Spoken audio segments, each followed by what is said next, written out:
Hello, friends. This is Dave Hurwitz, executive editor at ClassicsToday.com, here with Hyperion's romantic piano concerto, the big box number one. Here is the exterior shell of the big box number one, and we're up to volume 11 out of like 50 in box number one.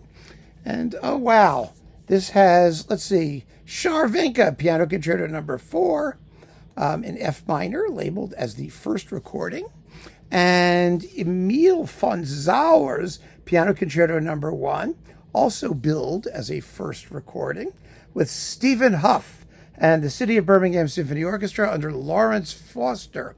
Another major release. You know, it's very interesting, actually, to see who did the earlier volumes in this series and to see how their later careers have gone. And Stephen Hough now, of course, is one of the major pianists before the public today. But here he was just a callow youth. Nah, he wasn't. He was still pretty terrific.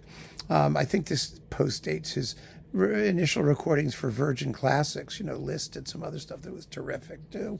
So anyway, you expect these to be excellent. They were recorded in December 1994, and excellent they are, but there is competition. Not so much in the Emil von Sauer concerto, but in the Scharwenka concertos. They've all been done. It's really kind of amazing now. There's a set of all of them on Chandos featuring, who's the guy here? Alexander Markovich, that's who it was, with Nimi Yarvi, and those are very good. And there's a really fine version of the fourth concerto on Naxos. It's played by Francois Xavier Poisat, who you may recall as the guy who did that marvelous set of the complete Ravel piano music. All of the Ravel music with piano, including the concertos and the chamber works and all that.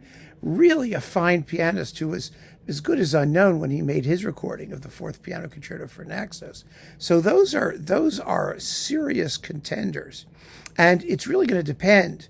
You're going to get this in the box.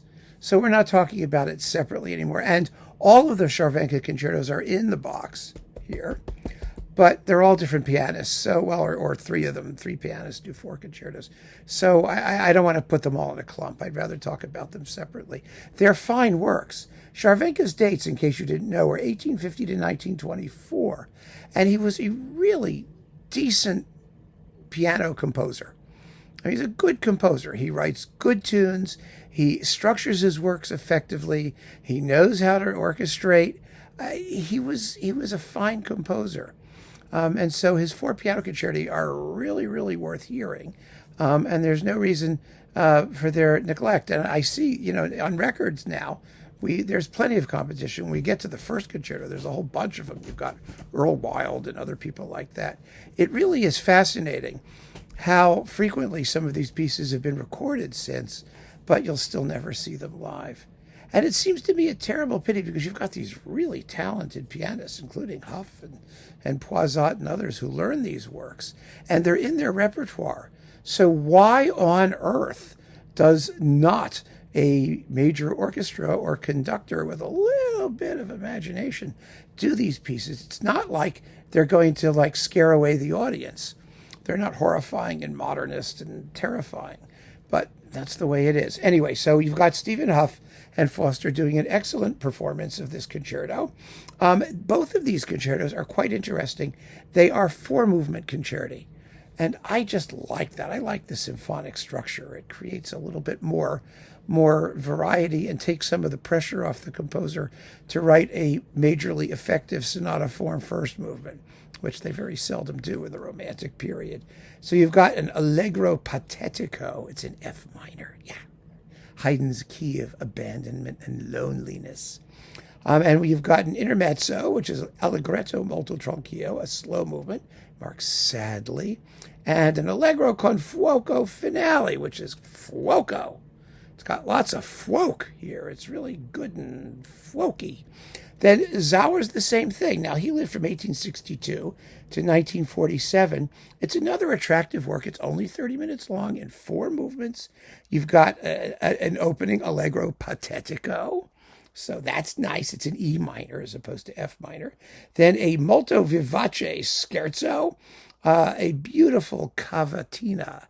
It's larghetto amoroso.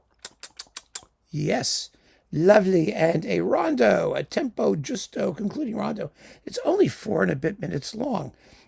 These are really finely wrought works. They do not deserve their neglect. They really, really don't. And Stephen Hough plays them beautifully. The City of Birmingham Symphony plays them very well. Lawrence Foster is a terrific conductor. He accompanies intelligently. The sonics are up to Hyperion's generally high standards. This is a terrific disc. And the music absolutely deserves much more attention than it gets. So there you go. We're cruising along, and it's one really pretty fabulous discovery after another.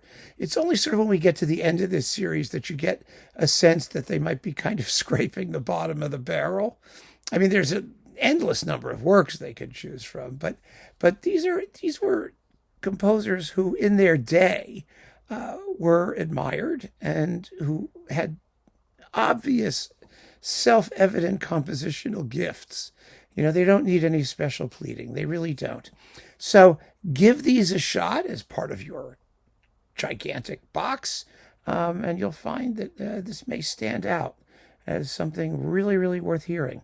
So keep on listening, friends. Thanks for joining me. Take care.